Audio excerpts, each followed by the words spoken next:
Hey guys, so in today's video I'm going to be doing a review of a graphic novel called Wytches by Scott Snyder. I read this recently and I thoroughly enjoyed it, so I thought I would do a positive review. I found the thing that kind of drew me into buying this graphic novel was the artwork on the front cover. I hadn't really heard about this novel, but I was in my local Waterstones and saw it sitting on a shelf and thought that looks pretty dark and pretty, so thought I would give it a go. The artwork is absolutely beautiful. I mean, you can tell from the front cover, but inside as well, it's just lovely. You know, it's kind of bright, it has like bright splashes of colour on dark backgrounds, and it's very kind of sketchy, almost like watercolour, you know, with splashes of colour over the pages. It really is just beautiful. I was very, drawn into it very quickly, and I just thought it was lovely. Now on to the story. This story, it follows a family, mother, father and daughter, and they've recently moved to a new town to try and have a fresh start with their lives. The daughter kind of went through a traumatic experience and it's still kind of haunting her. And it's linked to these kind of, I don't know what to describe them as, like monsters or creatures in the woods. You don't really see them very clearly depicted in this graphic novel. Hopefully in the next volume you'll learn more about them. But it's very, very creepy, very dark.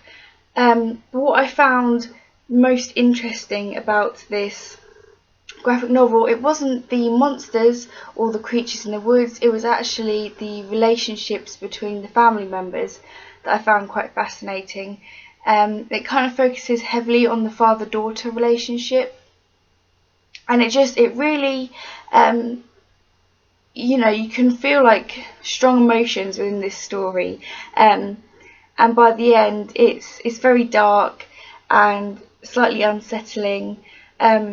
But it's just very well done. It's like in most graphic novels, I kind of get into the storyline and I want to know what's happening. But the difference is with this graphic novel, you kind of really want to know more about the people and about their emotions and what's driving them to do what they're doing. I just thought it was very well written. And yes, I would recommend it. I cannot wait for the next volume to come out. I'll definitely be buying it and checking out the comics. As I said, the artwork is beautiful and the story is fantastic. I've also been watching other reviews of this graphic novel on YouTube, and apparently there's kind of rumours going around this maybe being turned into a film. So I reckon that would be really interesting. I'd be fascinated to see, how they depict the characters and monsters from this novel. But that's pretty much all I have to say. As I said, I did thoroughly enjoy it. It was very dark and unsettling, so if you're not really into horror graphic novels, you might not like this. But then, on the other hand, I'd say give it a go, because I just found, as I said, I found the kind of emotions of the characters very interesting. So yeah, that's pretty much all I have to say. If you have any questions, leave them down below. I am hoping to do a few more graphic novel reviews recently in the next coming weeks if you guys are interested. Also, if you have any recommendations for any good graphic novels, please leave them in the comments below. And that's pretty much all I have to say. So thank you for watching. Bye.